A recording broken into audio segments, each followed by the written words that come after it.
चांदोबा मोठा खट्याळखोर, एक नंबरचा दंगेखोर, छळायचा सगळ्या ताऱ्यांना, आकाशात घालून धिंगाणा.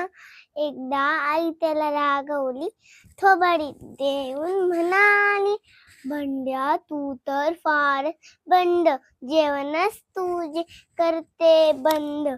चंदू बिचारा खूप खूप रडला, 15 दिवस बारीक झाला. दया आईला जेवायला दिले चंदूला, असा पठ्ठा फुगत केला. 15 दिवसात टुमटुमीत झाला आरगट्टी बारगट्टी. चांदो मामाची झाली फजिती, आरगट्टी बारगट्टी. चांदो मामाची झाली फजिती. माझं नाव आहे ज्ञानदा प्रशांत थोरात. तुम्हाला जर व्हिडिओ आवडली, लाईक आणि सबस्क्राईब शेअर करा. थँक्यू.